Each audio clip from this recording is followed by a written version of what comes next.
Hello, everyone, and welcome to week 6. We are entering the unit on fiction. It's important to really try to understand the elements of how fiction works in writing because it really lays the foundation for a lot of other genres, especially the ones we'll be talking about in the class going forward. I believe one of the most important elements to fiction that to master to write successful fiction is the following advice by Janet Burroway. And you have read some Janet Burroway from her textbook Imaginative Writing: The Elements of Craft in your reading journals. So she says that in literature, only trouble is interesting. It takes trouble to turn the great themes of life into a story. Okay. So the backbone to fiction, what keeps readers reading, is this idea that there is some kind of tension or trouble occurring to some characters, right? And the reader continues to read in order to experience some kind of resolution to that trouble. If there is no trouble, there's no interest in reading the story at all.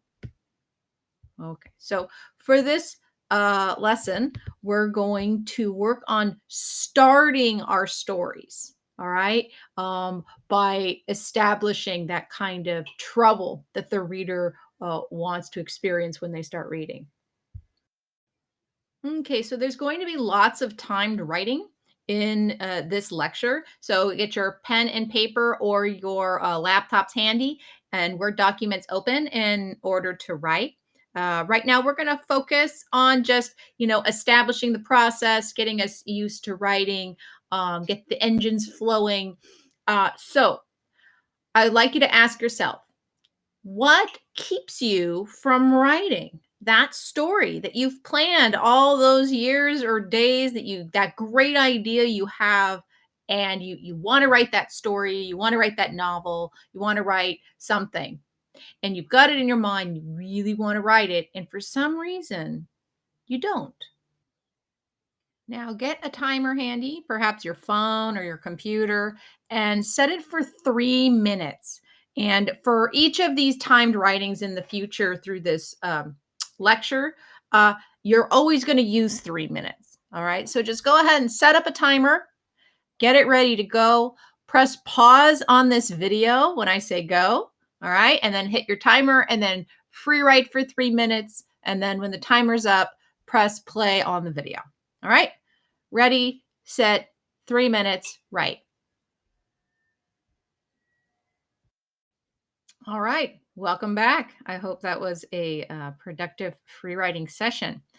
Next, I'd like you to watch this video. The author talks about how he develops a story and walks you through his thought process as he develops this story. Note how he talks about trouble and how that's all that's interesting, right? Like how you have to start with some kind of conflict. And note how he just keeps dragging that conflict out as he talks about his story.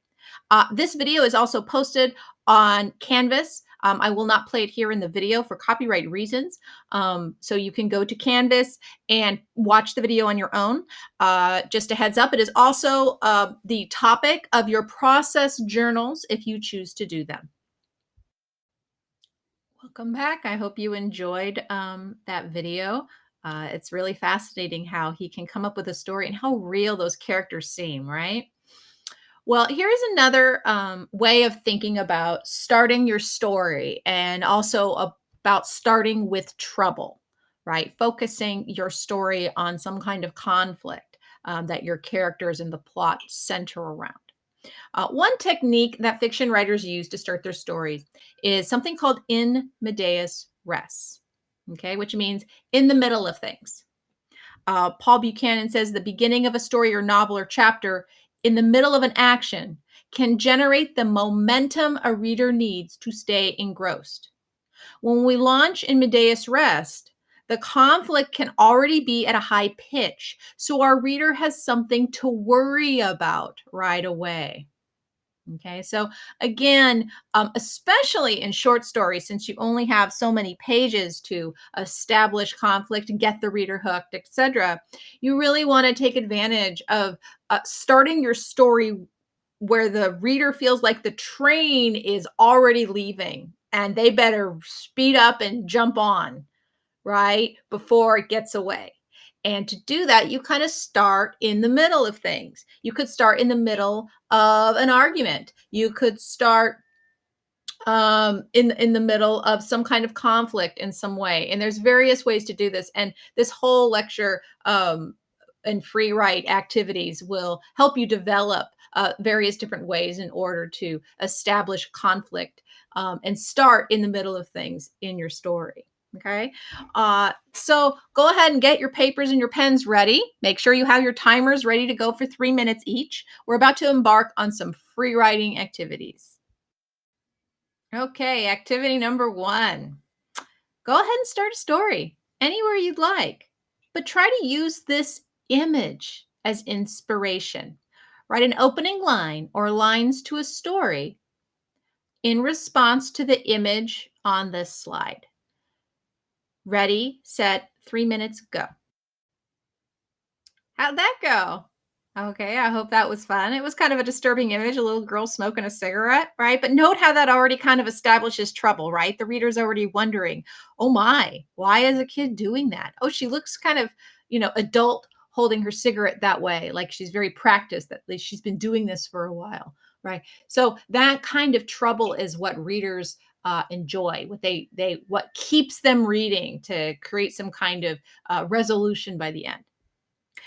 You don't always have to start with a character. You can start with a place or a setting, okay? As long as somehow it establishes us in the middle of things in some way, or even a conflict. So look at these images. You don't have to use any of these, but these are for inspiration. Okay, so look at these images. Pick one you feel would be a good way to start a story, right? Using the setting as a way to drop us in the middle of things. Okay, and set your timer for 3 minutes. Use an image as inspiration and write an opening line or lines to a story. It can be the same story you worked on in the last slide, or you can start all over. Okay, ready, set your timers, go. Excellent. Welcome back. All right. So you don't always have to start with a setting or a character. You can also start with an idea. Now you got to be careful because abstract ideas are a little vague, right? We want to make sure we're, activating the reader's senses. So if you start with an idea, you still have to be quite specific. Note how in this example, Charles Dickens uses the idea of facts, right? But it comes through the mouth of a very strict authoritarian teacher. Okay. And so, in that way, we can imagine someone saying this and note that what they're saying is quite specific. They use specific examples that invoked images in the reader's brain. And the tone of the teacher is very clear as well. So, actually, even though it is about an idea, it still has very concrete images attached to it, like character, place, and ideas.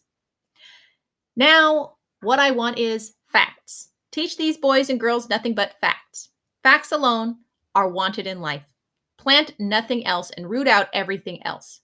You can only form the minds of reasoning animals upon facts. Nothing else will ever be of any service to them. This is the principle on which I bring up my own children, and this is the principle on which I bring up these children. Stick to the facts, sir. And that was Charles Dickens's Hard Times. All right, so for this activity, start another story. And this time, start with an idea, not facts. Don't use Charles Dickens, but think of an idea that can come out of the mouth or the mind or somewhere specific that might establish your story in the middle of things. All right, go ahead. Set your timers. Ready, set, go. All right, and welcome back. Okay, so we've worked on ideas, we've worked on some character, we've worked on setting. Now you can start a story with a strong sensation, sometimes a strong sensation that activates the the senses for the reader can really put them in a story, especially if it's, again, establishes some kind of conflict. Okay, sometimes that just establishes a mood. All right. So in this example, it says, 1956, the air conditioned darkness of the Avenue Theater smells of flowery pomade, sugary chocolate, cigarette smoke, and sweat. Right. So, as the reader just reading this sentence, you are plopped into time and place immediately, but it's a very specific time and place, right? You're in this air conditioned theater and it has all these conflicting smells, right? So, something is going to happen and you're wondering, what is it that's going to happen now that I'm in this theater, right? And it activates our senses of smell and feeling where it's cold, right? And also place, however you feel 1956 is. And as if you know much about it or you do a Google search, you can look at what people are wearing, right? What politics are going on of the day. Okay. So this actually establishes quite a lot of exposition in just two sentences. Right. But note how they start with a strong sensation. And you can only get a strong sensation out of a reader if you're using the five senses or some of them. And if you're very specific. So go ahead and set up your timers for 3 minutes. And I would like you to start a story utilizing the senses. Okay. And try to create a strong sensation in the reader to kind of set the mood or, the exposition of the time and place of the story. Ready, set, go. Welcome back. Okay. You can also start a story with a need or a motive. Okay. Doesn't have to be a villain, but all characters, especially the protagonists, have a motive. They have a desire, right? That they want something. And the reader keeps reading because they want to know whether or not this character will get what they want. Okay. So you can start your story with the trouble itself, with the need, the motive, or the desire itself. In this example, a la mode from Mansfield, it says, on his way to the station, William remembered a fresh pang of disappointment that he was taking nothing down to the kiddies. Poor little chaps. It was hard lines on them. Their first words were as they ran to greet him, "What have you got for me, Daddy?" And he had nothing. Ooh. Okay. So he was already sad. He was like, "Oh gosh, I'm going to this train station. I didn't bring any gifts for my kids." And then they come up to him, "Oh, where's our gifts, Dad? Where's our gifts?" And already we're like, "Oh God, this guy's a failure."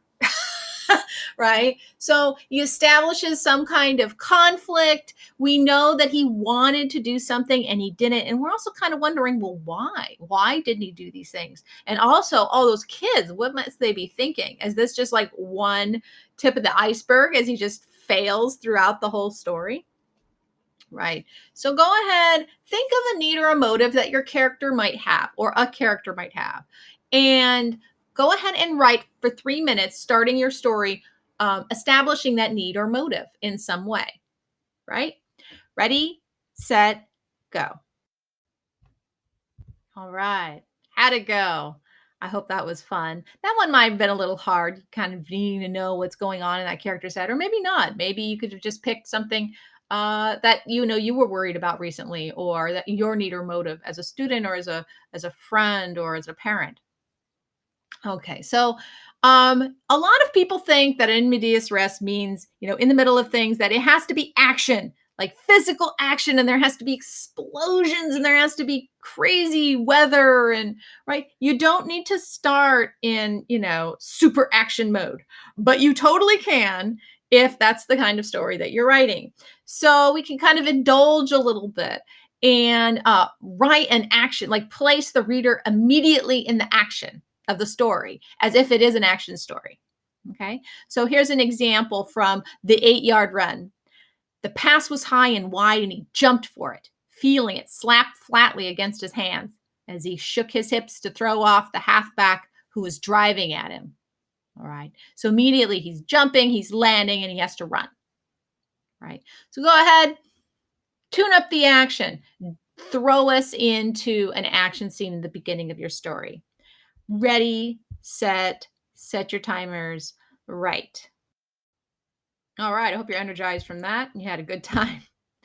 Now let's move on to something maybe a little bit more metaphorical, right? Something that stands in the place of me, has it's some an object that has some kind of meaning that carries maybe through the story or sets the mood, okay, or maybe sets up the conflict.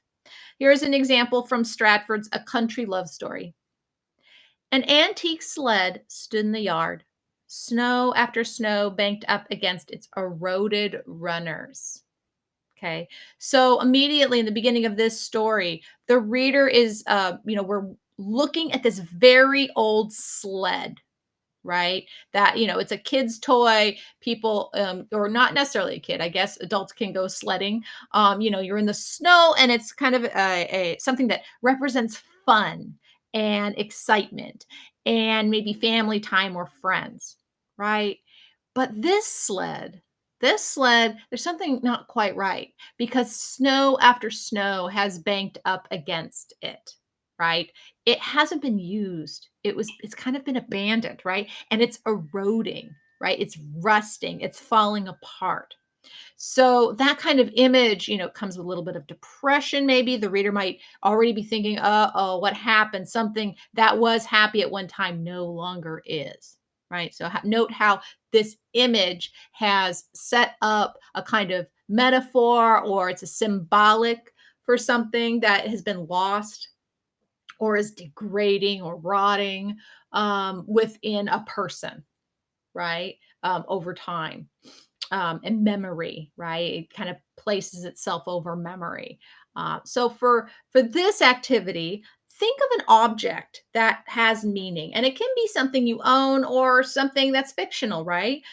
Some of the examples I have here, some teddy bears that those if you had teddy bears kind of falling apart, right, that would be a symbolic image, right? Because it was once a kid's toy, but clearly it's falling apart. So maybe the reader might think, oh, something's wrong with this person's childhood, or maybe this childhood is haunting this person, right? Another image I have here is a pearl necklace, right? Maybe it's a parent. Or it could be an antique, or it could be, recently lost parent, right? Oh, the last thing that this character has or owns of their parents or someone they knew is this antique necklace, right? Or the necklace could be at the scene of a murder, right? Could be evidence. Here's a little kid with a puppy on the surface. It looks everything's happy, right? Maybe that's just setting us up for later if the puppy dies. Oh, okay, that might be a little little sad. We're not Steinbeck here. We're not killing the pony. If you read Steinbeck, there's one story where he kills a pony. It's called The Red Pony. It's kind of sad. Right. But the relationship kind of in a way, the dog and the little boy or little girl, right? It sets up a symbolic relationship, right? That might get torn apart later on in your story. And then here is an example of like a wheelbarrow, very ancient and old. It's made out of wood, right? And it's being used as just something for gravel or for plants. And that could also be a symbolic object of times past. Maybe this establishes how we're going to go into the past, into an old era when we used wheelbarrows that were made of wood. Okay. So think of some image or some object that holds some kind of symbolic um, imagery or feelings or mood, right? And start your story describing that object. Ready, set your timers, go. All right. I hope that was fun. Okay, so we're moving on. So you can also start a story with a character portrait. And this is actually kind of a favorite tactic of mine in my own writing. I write a lot of character portraits. So here's an example of the beginning of a story from Dan Ambrosio's Her Real Name. The girl's scalp looked as though it had been singed by fire. Strands of thatchy hair snaked away from her face, then settled against her skin, pasted there by sweat and sunscreen and the blown grit and dust of travel. Okay, so this person, kind of she's gone through something, right? Something very scary. You can see it in her hair, you can see it on her skin, you can see it in her face, right? So already we know that this character portrait it shows kind of like this history or the residues of danger or something wrong that has happened, right? So immediately we're already in the middle of things. The danger is actually probably already passed, right? And so now the story is starting from that point. What conflicts have left behind and how people maybe will be trying to repair, or maybe things are just going to get worse from here on out. Okay. So if you're having a hard time thinking of a person to write about, you can go to this link here. You just type in Humans of New York. It's a series of photographs of this one guy who did a bunch of photographs of people in New York on the street. He would just approach people and ask to take their story, to take their picture. And then he wrote a little bit on their story, right? He'd ask them some questions. And each page kind of has a picture and a biography. And he finds some really cool people in New York that he took pictures of. And here's just an example of the various people he's taken portraits of on the street. And you can, pick from them, look at their pictures and go, okay, if this was the character in my story, how might I portray them? Right? How might I use the five senses to give a portrait? One favorite tactic of mine that I use in my own poetry and in my creative nonfiction is I try to establish a character portrait, not always by what a character looks like, but what they do, their actions, the things they've done in the past, or how they go through their future, right? And usually I would use a lot of listing methods about, like, the kinds of things that they've done. And usually those characters that I write about already have lots of conflict. They're what would the word be? Dysfunctional people, right? And dysfunctional people do a lot of dysfunctional things, right? And so I tend to focus on the things that people do. But or things people say, right? They'll say very odd things, and you're like, "Whoa, that is weird." So for me, when I do a character portrait, I focus on that. But you can do anything you want. You could use the five senses. You could use their history. You could use whatever. Just make sure it's specific, right? To set up that tension, to set up the conflict that's going to keep the reader reading. All right. Go ahead, set your timer, and write. Okay. I hope that was fun. Now let's move on to the next prompt. You can start a story with a question. Okay. So here is a example from Fathers and Sons. Well, Peter, any sign of them yet? This was the question addressed on the 20th of May, 1859, to his servant, a young lusty fellow with whitish down on his chin and with small dim eyes, by a gentleman of just 40 years of age, in a dusty overcoat and checked trousers, as he emerged hatless on the low steps on a posting station on the X highway. Okay. So you can start your story with a question. Somebody has a question. Maybe the reader has a question. The narrator has a question, right? Some kind of question kind of sets us up. And then we kind of wonder, okay, what's the answer, right? What are the implications of this question? So go ahead, set your timer for 3 minutes. Ready, set, write. Okay, and I hope that was fun. Uh, Another way to start a story is to just jump right into a scene, right? Characters interacting with the world or the people around them. This is literally in the middle of things, and you don't even have to start at the beginning of a scene.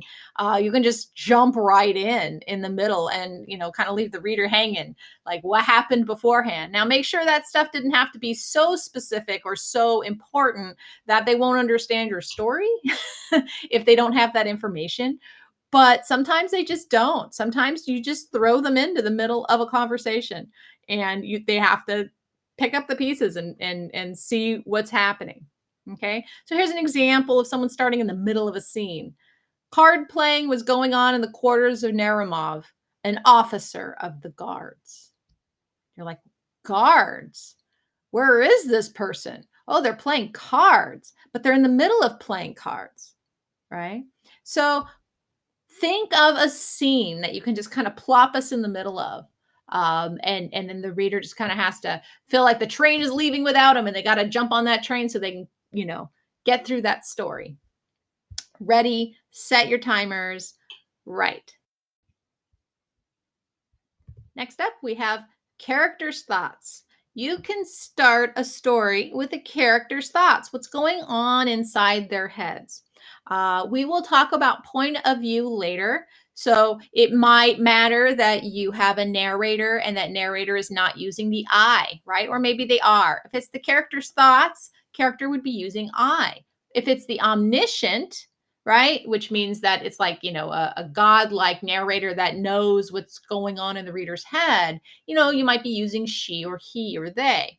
Okay. But even then, you might use I, depending if that's the literal thought that reader, that character is having, then that omniscient narrator would know and they would use I.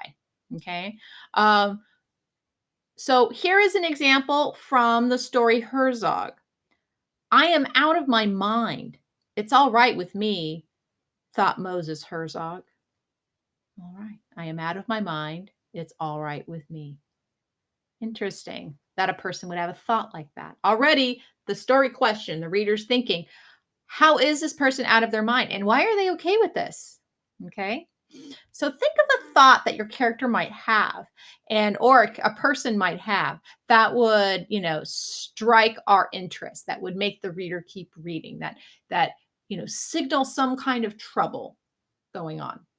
Alternatively, here is a really fun short film. It's only a couple of minutes that kind of turns this internal dialogue and characters' thoughts up on its head. Like it turns it up really high. It's really fun. It's a fun comedy, and it's only a couple of minutes. And I will link this to Canvas, and you go ahead and just press play, and that might inspire you to write your own character thoughts. So go ahead, pick up your pen. Start a story with a character's thoughts. Ready, set, write. Okay. Next activity. You can start with a prediction. Okay. Here is a beginning of a story called The Easter Parade. Neither of the Grimes sisters would have a happy life.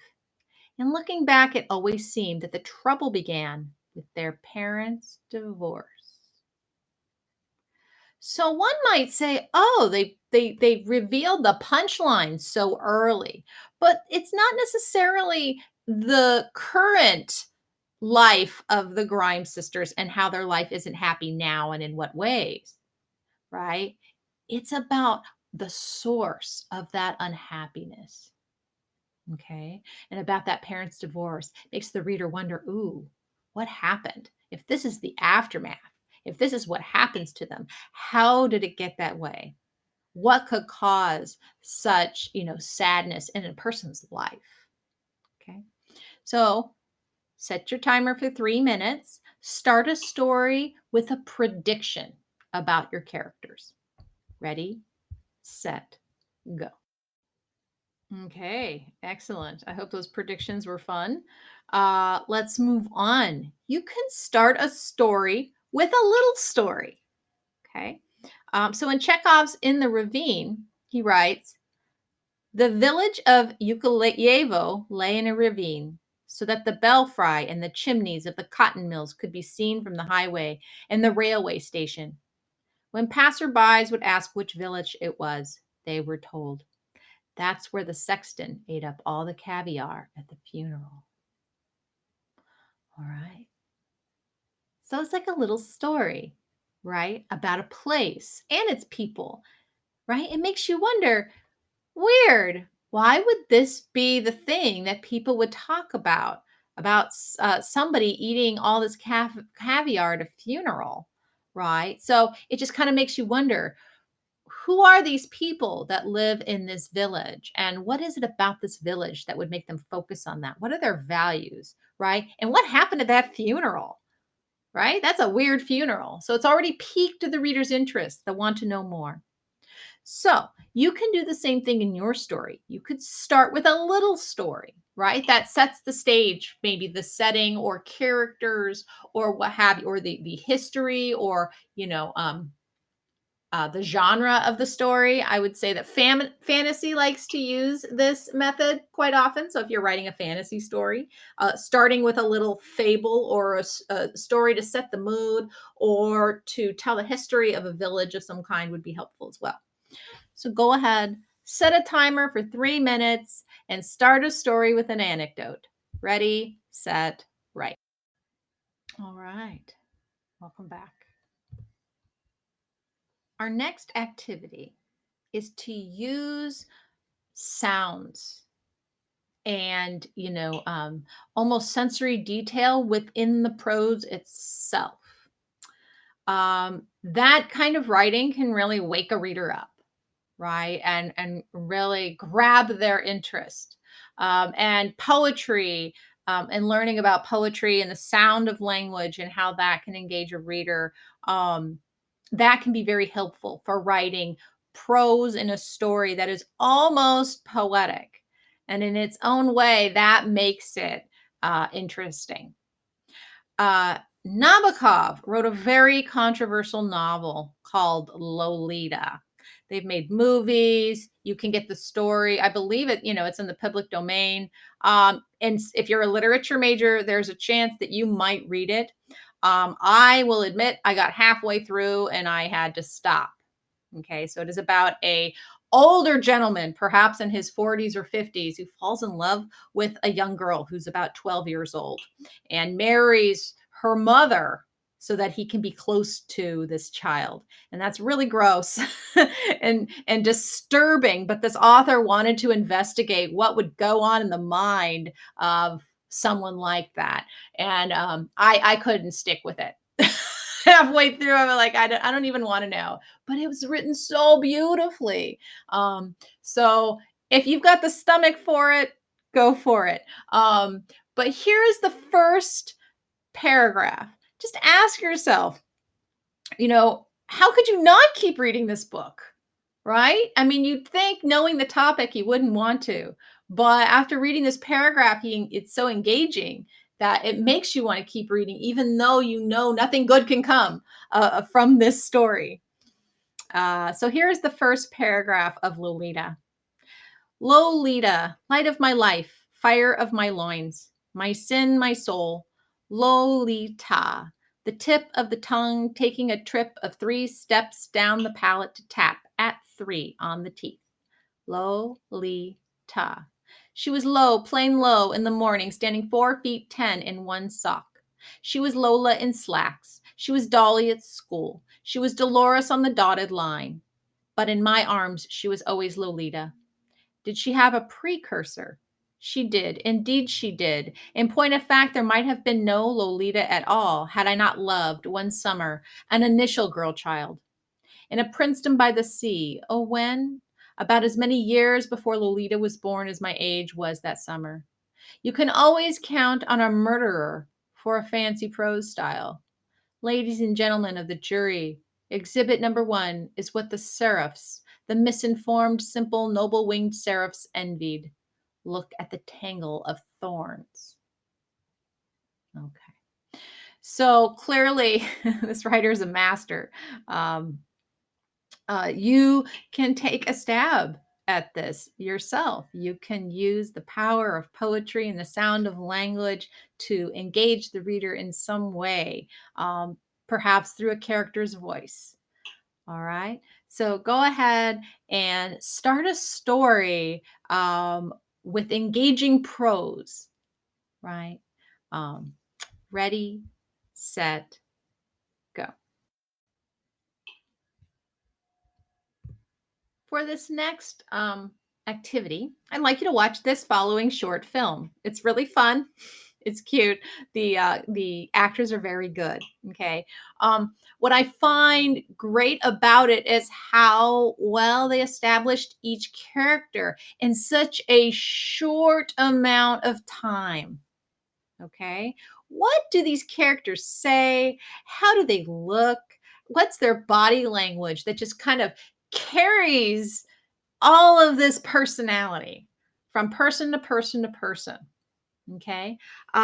So I'm linking this obviously to Canvas and you can watch it. And when you watch this, ask yourself, what did the main character desire in this short film?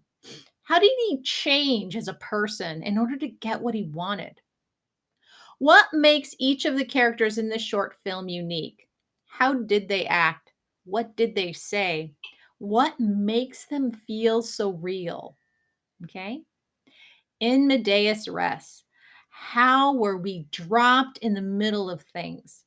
What happened before this story? Can you guess? Can you just imagine what went on in the life of the main character before the cameras turned on and started recording? How did these details of what happened before actually make their way into the story? And some of them weren't even said, right? Just kind of imagine how did you kind of figure out what was going on before? And in that way, the writer did write in Medea's Rest. They skipped all of that stuff and jumped us right into the middle of the action. So go ahead and watch this film, and then in response, try it yourself. Write a story that starts in the middle of things in any way you'd like that just is engaging and jumps us into a scene or the mood or a setting, and make very dynamic people. Ready, set your timer, go. Okay, welcome back. Free writing is exhausting, huh? What I would like you to do is to take a moment and go back to the very first free write we did. All right. About why you're not writing. Why have you not started your story yet? Okay. And look at those thoughts that you had. Now look at all of the writing you've just done. You've started about 10 different stories or more or less, right? And they are free writes and they are just beginnings, but they're the beginnings of new stories. And there's about 10 of them or 8 of them. Okay. Now, this is a very effective method that I would argue most writers use in order to get off their butt and start writing that story that they've had in their head for years. They just show up, they start a timer, and they start writing. They don't care where it goes. Maybe they find a prompt, maybe they don't. And they just discover as they go. And in later revisions, right, that might change, but you can't revise something that doesn't exist. Okay. So you need to just get started. So this is a very, again, a common tactic that writers use in their process of just using the act of timed writing to force them into the chair and to keep the pen moving so that they have something that they can work and rework and revise. But you can't do any of that without it. So if you're, and this works for just in life in general, if you're avoiding a task, say you have an essay due or you got to get that homework done and you keep procrastinating. One tactic is to get out your timer, set a timer for 10 minutes and say, I'm going to write an essay for 10 minutes. And if I don't want to keep going after that, I don't have to, but I have to do it for these 10 minutes. I guarantee you get 90% of the time, if you set a timer for 10 minutes and you get started, you'll want to keep going because you've already gotten into the groove of it. You realize it's not as bad as you thought, right? And you can commit to keeping that work going. So 90% of the work is just showing up. So I hope this lecture and all of these prompts are very helpful. You have all of these ways to start a story. Now you have the beginnings of a bunch of stories, and any one of them could be developed for this coming portfolio, for your fiction portfolio. All right. Um, and lastly, I would like to talk about your homework. So, just as a little preview of what you will be getting in your journals this week. In your reading journal, you'll read Gotham Writers Workshop Writing Fiction Chapter Fiction, The How, What, and Why of It. This is a very good book. I really like this book. I went ahead and scanned that chapter for you to read it on your own. And for this journal, you're going to answer some questions. And here's a few of them. I didn't include all of them in this preview, but you'll find them on Canvas on the discussion What do you feel is the best advice from this chapter? What really made sense to you? Or what advice did they give you that really spoke to you? How so? Did the chapter answer some questions about fiction that has been gnawing at you? Really try to make sense of how the elements of this chapter pertain to your own craft as an author. Okay. Your process journal. What was John DeFresney's process? Now, John DeFresney was the first TED Talk we watched for this lecture. Okay. So go ahead, you can watch it again, or try to remember when you watched it during the lecture in the very beginning, and try to describe his process. How did he come up with those characters? How did he decide what conflict they shared? What was his method for developing the plot, the setting, the characters? And there are more questions posted in the homework for you to be able to answer. But I really like his process because he just kind of jumps in and just lets things happen. Okay. And, that sometimes that's what you have to do. You have to just trust that there's a story in there, and then you have to just go for it and let yourself follow through. And then the creative work feedback journal.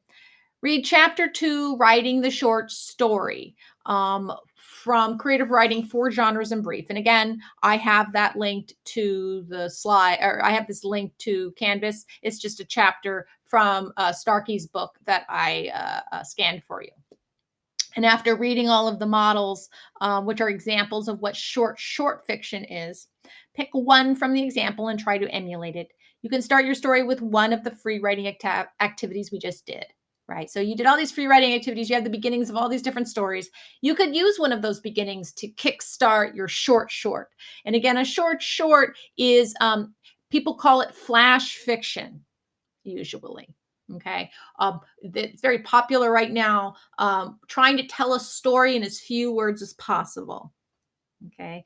And I've also linked a magazine, a very popular magazine called Flash Fiction Online. And they post stories every day, and they have a whole, past issues. And you can go in there and get some inspiration. And for those of you who really like writing flash fiction, you can write 5 pages worth of flash fiction. So maybe, I don't know how many stories that would be. But if you don't want to write a whole short story in 5 pages for your final portfolio in a few weeks, for the fiction portfolio, you can write a series of flash fictions if that's what you're into. All right. Well, I hope you have a good week and enjoy the activities, and the journals. And I will see you next week.